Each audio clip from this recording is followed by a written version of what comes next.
Hey guys, welcome to my channel. I hope you're all doing very well. So yes, the month of February has arrived and you know what that means. It is officially Black History Month, and as is tradition on my channel, we are going to be doing a what to watch this Black History Month video. Now, I try to do these videos biannually. I have one for the month of October, which is the UK Black History Month, and I have one for the month of February, which is the American Black History Month. So I try to get these out there to promote the idea of celebrating Black stories, Black filmmaking, Black stars in cinema and television, because that's something that's really important to me. That's something that I've always tried to promote here on this channel, and you know, as small as this platform might be, I do really think that it's important to share these thoughts and share these ideas and projects for other people to explore. And if even just one of you guys checks out even one of these recommendations, I feel like I've done my job here. So it's something that I take very seriously. Unfortunately, this month, for the first part of it, I didn't even have my laptops that I could edit my videos on, so I wasn't posting anything. And now that I do have my laptop back, you know, as soon as it got back into my home, I was met with a ton of videos that I had to do post haste and so unfortunately this video has been pushed quite a bit, and now we've reached the second half of February, an already very short month the shortest month of the year, funnily enough, but still, it's not over. Okay, February is not over, and not only that, but February is not the only month that you can check out these projects. You can check out Black stories, Black films and TV shows, or TV shows that have Black actors in them. You can do that any time of the year. Feel free to do so. Okay, so I'm going to leave this list here for you guys to use as a reference, as well as the playlist that I created for you guys so that you can check out the previous Black History Month videos, both the British ones and the US ones. But also dotted throughout my channel, there are a bunch of best of lists that oftentimes feature a ton of films and TV shows and projects that focus on Black stories anyways. So here we are with my second edition of what to watch this US Black History Month. So starting off at number 8, we have Passing. Passing is a 2021 movie that was directed by Rebecca Hall that centers on these two light-skinned biracial women played by Tessa Thompson and Ruth Negga, and they are essentially passing through society, which means they are able to pass as white people. Now, this is set in the early 20th century, so this is very significant, of course, because in early 20th century America, passing as a white person could afford you a ton of privileges that darker skinned people and Black people would not be able to get. But even though these women share very similar skin tones, they don't share the same ideologies or approaches to life. Ruth Negga is portraying a character who has completely devoted her life to passing as a white. She changes the appearance of her hair, she puts on a lot of light makeup to, you know, really make herself look light-skinned, and she is in fact married to a white man who isn't aware of the fact that she's biracial or has anything to do with being Black, because of course during this time it doesn't matter if you're biracial, if you're like quarter racial, like nothing. These kind of ethnic breakdowns don't really matter, because your association to Black, you know, to Blackness is already going to put you into that camp regardless. And even though there are definitely nuances, especially when it comes to the way that society treated lighter skinned people because of their proximity to whiteness, they were still categorized as Negro. They were still categorized as Black and were treated accordingly. So this very much emphasizes the fact that she had to completely transform transform herself to become white in the eyes of society and even her husband, the man that she shared a bed with. But then you have Tessa Thompson's character who, you know, at the beginning of the film, it is established that she could also pass as white in this society, but chooses not to. At least most of the times. There are times when she finds it convenient, like at the beginning of the film when she's looking for a toy for her child and she's entering the shop that is, I believe, white only, or the entrance at least is for only white people, as was the case back in the day with these beloved Jim Crow laws, right? Anyways, so at the beginning of the film she does use it to her advantage a little bit, but her ideology and stance is very much different. She is married to this black man who's done quite well for himself. He is a doctor and she's living in this affluent part of Harlem in New York. So these biracial women have very different lives, and when they collide you see those differences intensify. And I think this film overall is such a fascinating, unique insight into this issue in black culture that hasn't really been explored much in media. I think it's incredible, especially considering that Rebecca Hall herself has black ancestry, something that I was not aware of. Okay, and that's the point, okay, because she's passing, right? She passes as completely white, and so this issue was clearly very close to her heart, and she was able to, you know, utilize this art form in order to tell the story of these two women, which I found fascinating. I will say though, at the time when I watched the film, I didn't adore it completely, especially when it came to the last third, and I think it was because it kind of derails from the premise that I found so interesting to begin with, to become something that was a little bit cheaper in my opinion, a little less unique and fascinating. It became a story about, you know, this man and a woman that he had become infatuated with, and another woman who fell into a pit of jealousy and envy, and that wasn't my favorite. I won't give away too much, you know, what goes on there, but that really wasn't my favorite, the element that was introduced in the second half of the film. I wish they had focused more on this unique take, this unique insight into what it meant to be light-skinned and passing in the early 20th century, because nowadays we're getting more and more stories about real life people who lived this life, and it would be so interesting to see more of that be represented in culture and in media. Okay, so next up at number 7 we have Atlanta. Now the fact that it's taken me this long to recommend Atlanta is like actually absurd. Actually absurd. I have the list of recommendations that I've given for the last 2 years on a Word document, so I had to go ahead and double check to make sure that I haven't mentioned Atlanta before, but apparently I haven't. My mistake. I think it was just because I assumed, like I was like, okay, everyone knows about Atlanta. I was trying to, you know, reach for some more obscure choices, but in reality it needs to be said that you should absolutely go watch Atlanta immediately. And also this year of all years, it's essential that you go watch Atlanta immediately, because we're getting a third season. Yes, we're getting a third season.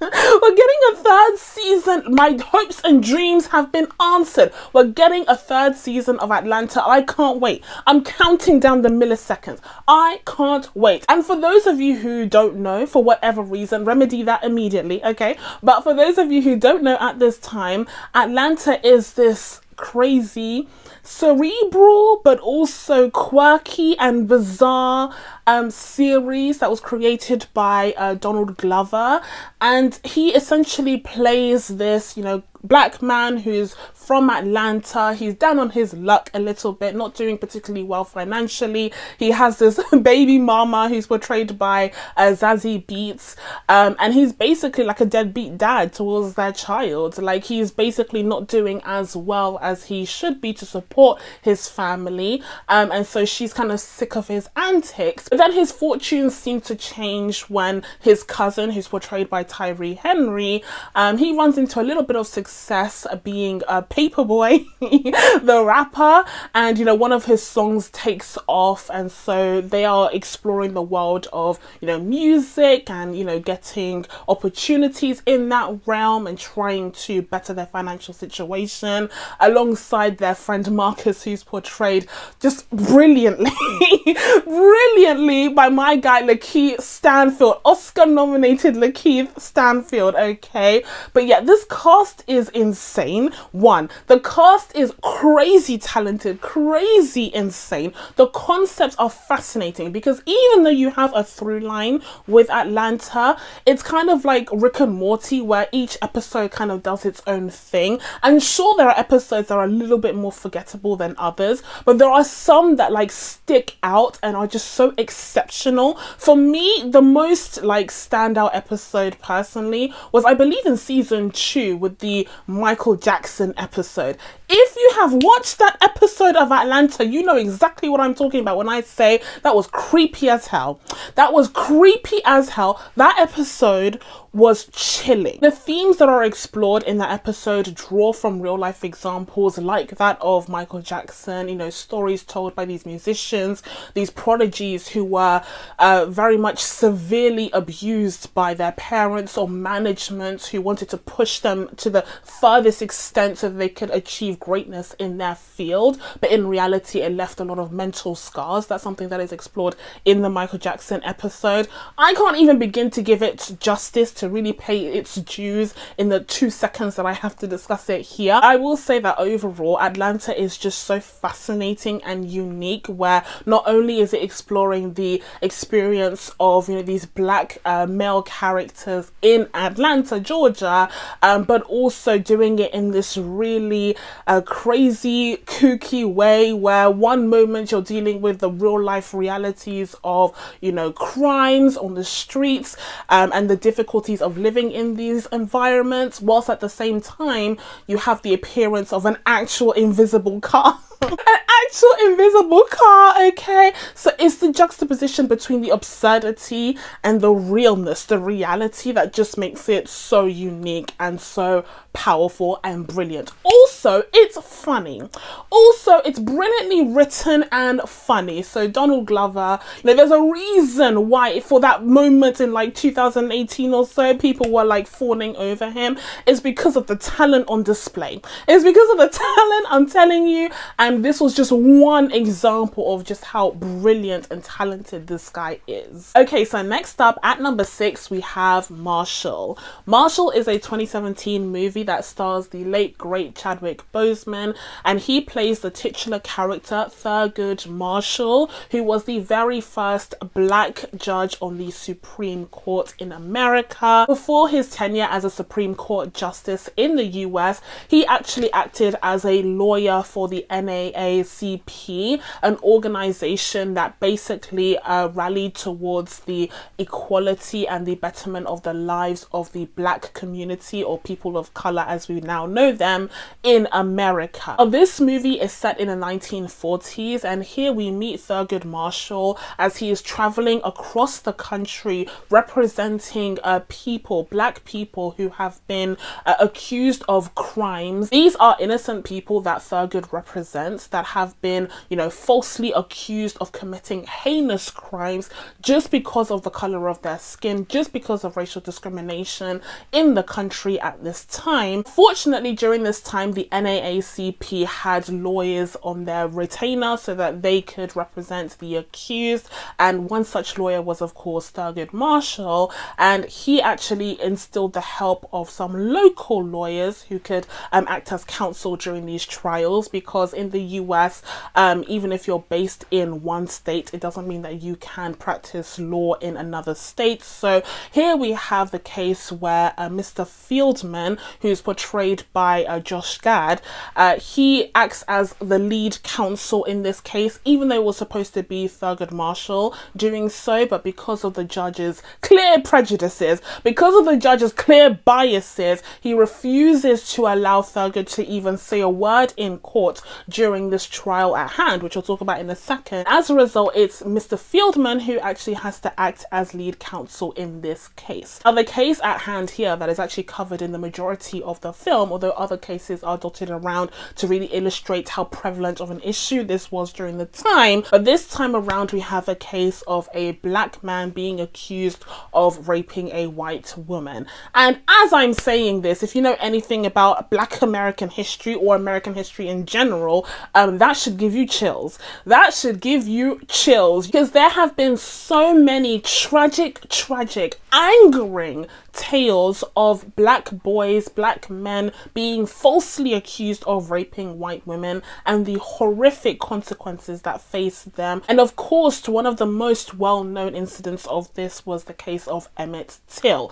So yeah, this whole premise that is explored in the film is definitely chilling, and the stakes are very high, especially to those who know the history and understand the severity of this accusation. Now, the story itself is fascinating, but when it comes to Marshall as a film, I think it does a brilliant job of giving us an introduction into one of the most important figures in American history, Thurgood Marshall himself, giving us an insight into what it would have been like for him to travel across the country dealing with all of these injustices against black people who are falsely accused, just based off of the discrimination, the outright hatred towards black people that Americans had. And we also see the discrimination that is faced in other communities in America during this time, particularly against the Jewish community, which Sam Friedman is a part of. And it's just horrific to see how they are just, slaughtered out there, sometimes even violently attacked because of their representation of Joseph Spell during this case. A series of events are taking place in a very precarious time in American society, in American history. I mean, when is it never precarious?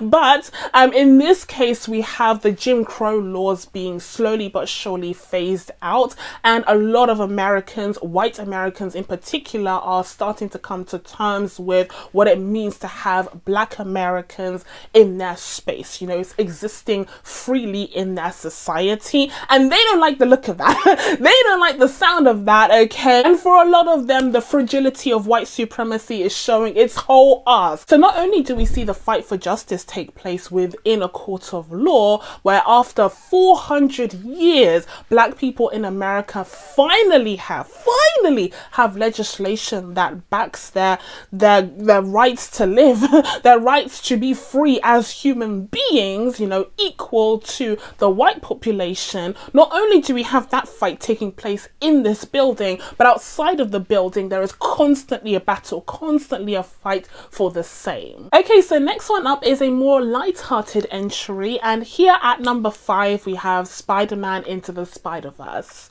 Now, I try to make it a rule with these Black History Month videos not to mention any projects, TV shows or movies that I already talk about ad nauseum.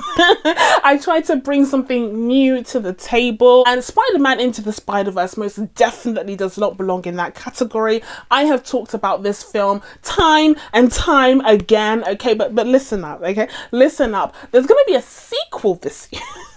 Speaking of doing your homework before the next one comes, there's going to be a sequel, Spider-Man Across the Spider-Verse, part 1, coming out this year. So if you haven't watched the first one yet, first of all, I'm disappointed.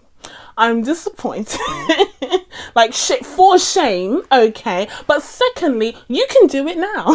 This is your reminder to watch Spider-Man Into the Spider-Verse immediately. Okay, so next up we have a truly iconic movie. I mean, you knew it had to be a part of this series at some point, and here it is. We have Malcolm X. Now, this is again, truly iconic, very important, must-see movie that was directed by Spike Lee and stars Denzel Washington, truly giving the performance of a lifetime as the titular character. And this film focuses on the life, like truly the entire lifespan of Malcolm X. I mean, it is an epic movie that is both epic in terms of the subject matter, but also the runtime. Why did no one tell me Now, Malcolm X is 3 hours long. Not only is it 3 hours long, it's like 3.5 hours long.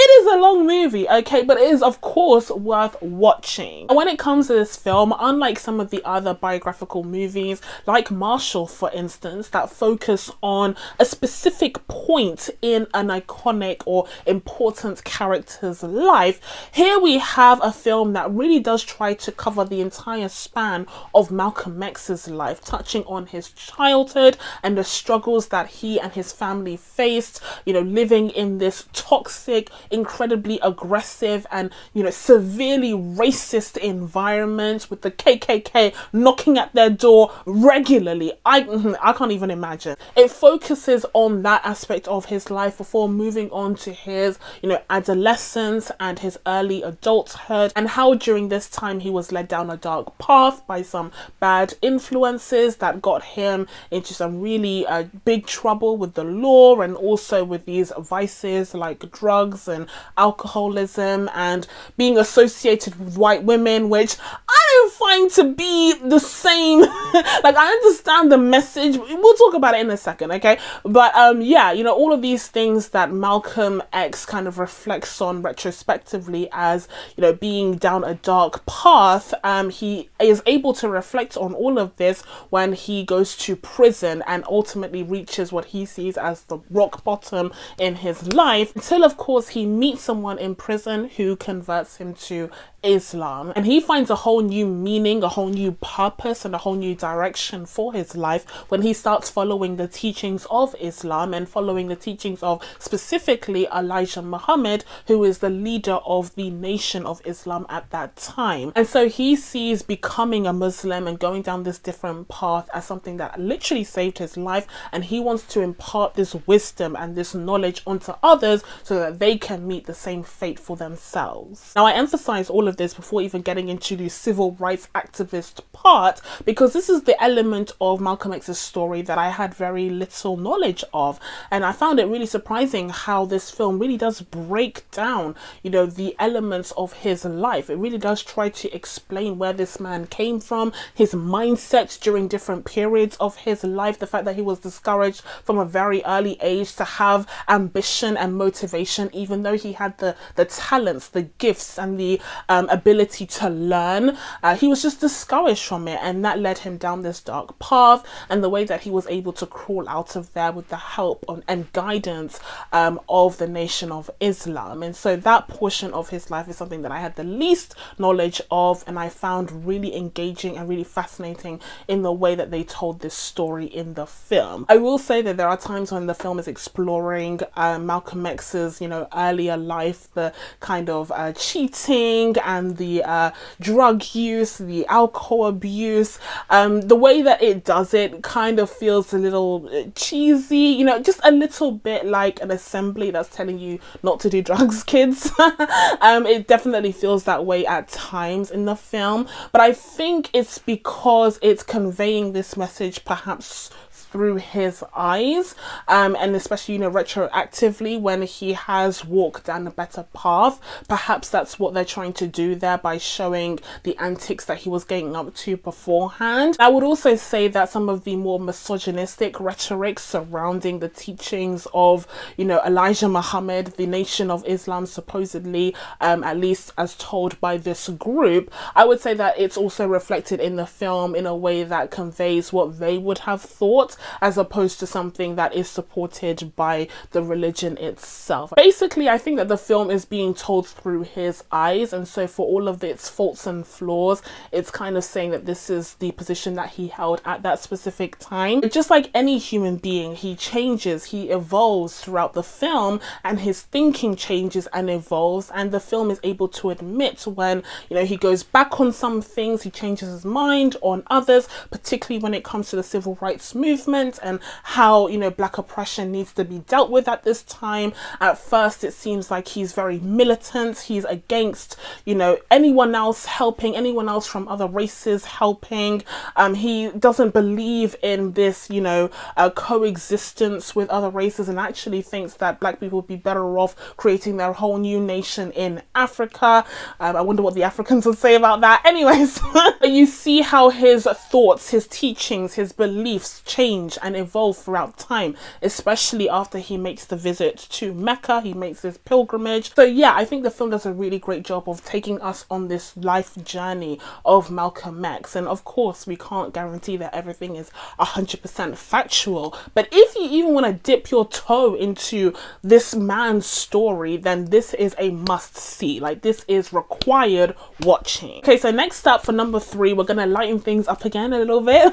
And here we have The Proud Family. Again, required watching. If you grew up in the early 2000s, especially if you were black, you know all about The Proud Family. Please, I don't need to explain myself here, okay? All I'll say is that this is yet another franchise, if you will, that is returning later on this year. So again, required watching. Required watching. Catch up on your Proud Family seasons, okay? Speaking of seasons, Disney, or Disney Plus more specifically, when are you going to drop the other seasons of Proud Family? When are you going to get to that? You need to get to that immediately, post haste, please, okay? Because they only have season 1 here in the UK, and that's simply unacceptable. So like, hop to it. Give us the other seasons of Proud Family, okay? And also make sure you give us the new season of Proud Family at the same time as the Americans. Don't play me, Disney. Don't play me. I have been waiting for this. And yes, as soon as I got Disney Plus, I binge watched the entire season 1 of Proud Family that's on there. And the show still bangs. I will say that. I will say though, and perhaps I'll do a video on it, you know, when the new season of Proud Family comes out. But that show had its issues. That show, ooh, the colorism on that show is a problem. The colorism on that show was a problem, and I'm curious to see how they handle the issues of, you know, early 2000s nonsense, really. I'm curious to see how they handle that in the new season, because there was colorism, there was homophobia, there was anti-Asian racism, there was a lot going on. So I'm hoping that they fix those things, because otherwise the spirit of the show was just so brilliant and just so powerful and meaningful for especially black kids out there. We had very few black kid programming back in the day, okay? Very few. It was very hard to come by. And so this show meant a lot to many of us. And so if we could just iron out those creases in the form of the problematic antics of the early 2000s, then we could be onto something brilliant here that will hopefully touch the lives of the new generations, just as it did with us. The next one up we have is Summer of Soul. So Summer of Soul is a 2021 documentary that focuses on the Harlem Cultural Festival, especially the one that took place in the summer of 1969. Now this was the same time as Woodstock, basically.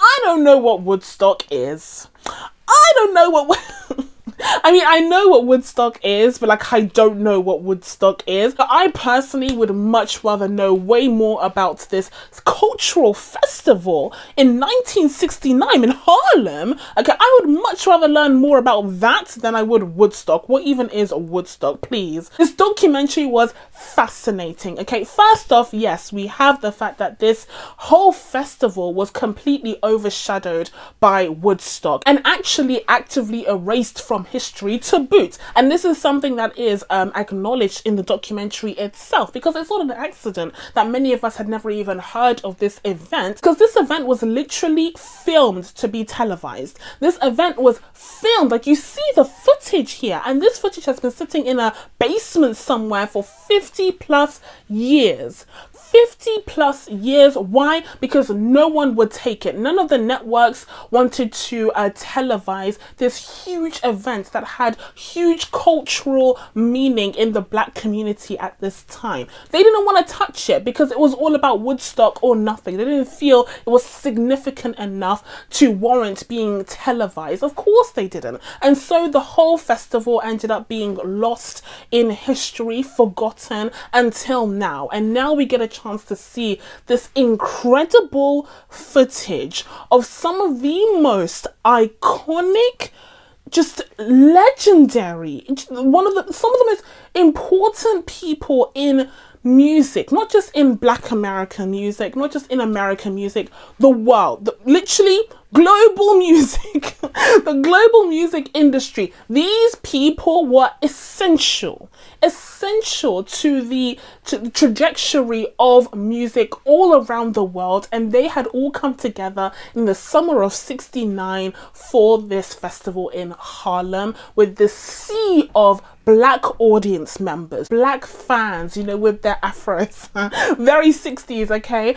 You see them just basking in the greatness of this talent that all appeared on this one stage for the course of, I think it was 6 weeks. I mean, this is just incredible. And the fact that we'd never even heard of it is appalling, but not shocking. Because as is mentioned in the documentary itself, a lot of Black American history is continuously erased. But luckily, we're in the age of streaming now where content is becoming more and more niche. And so there is actually a space for documentaries like this to exist. And currently that space is on Disney Plus. And I'm so glad to see this be available for someone like me living in 2022 in the UK. Now, already the shock of seeing such legendary, iconic talents perform on the same stage. We have Nina Simone. What? We have the Fifth Dimension. Are you joking? We have Stevie Wonder. All in one stage. This reminded me, actually, just a couple of days ago, there was the Super Bowl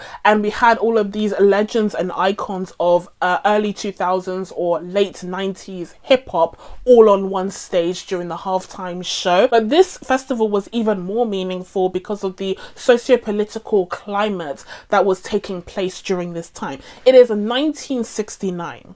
It is 1969. This is after some huge events have taken place in American history. This is after the death of the Kennedys. This is after the assassinations, of the Kennedys, of Martin Luther King, of Malcolm X. This is a crucial time in American history, in American politics and culture, and we see all of that being explored in this documentary. You know, the concert itself, whilst it is momentous to see all of these talents on this stage, music isn't the only significant thing about it. There is a lot of cultural, political, social meaning behind the music, behind the event itself, and the fact that it existed, the fact that it was able to be created. And I think the documentary does an incredible job of exploring all of these complexities to recontextualize the meaning of these concerts. So next up at number 1 for my final recommendation, we have Dreamgirls. Now, this is a movie that I have been intending to see for a very long time. I remember when Dreamgirls came out, I was quite young, but it was such a movement. It really did permeate throughout pop culture and it had such a lasting impression of me. It's kind of shocking that I waited until 2022 to finally watch the film, but what's the film I did? What's the film I did? Oh, it's superb. First of all, I would have to say Jennifer Hudson. What? Debut performance. Oh my goodness. Oh, now I understand. I did not see before, but now I do. Now I see clearly. Her performance in this film is Academy Award worthy. Absolutely. Yeah, absolutely. It makes total sense that she won the Academy Award that year, even though that was the very first performance of hers. But all around you have a superb cast. You have Jamie Foxx portraying this slimy as hell manager character. And then we have Eddie Murphy, who to many was a shoo-in for the Oscar for Best Supporting Actor. Unfortunately, the Oscar never landed in his hand. And even though the film overall had many many Oscar nominations. It didn't take home many wins, which was unfortunate. And the fact that it didn't take home any wins for costuming and for music is abysmal to me. That is a hate crime. That is a hate crime. Are you kidding me? It didn't take home best costuming and best original song. What? That makes no sense. But for those of you who don't know, Dreamgirls is a superb fictional retelling of the Supremes, essentially. It's based off of the Supremes, but it really touches on the come up of Motown, this movement in music that was happening in, I think it was the 1950s and 60s going into the 70s, but especially when you compare Dreamgirls to Summer of Soul, even though Dreamgirls is a fictional retelling of the formation of Motown and the prevalence of black musical talents in the American music industry.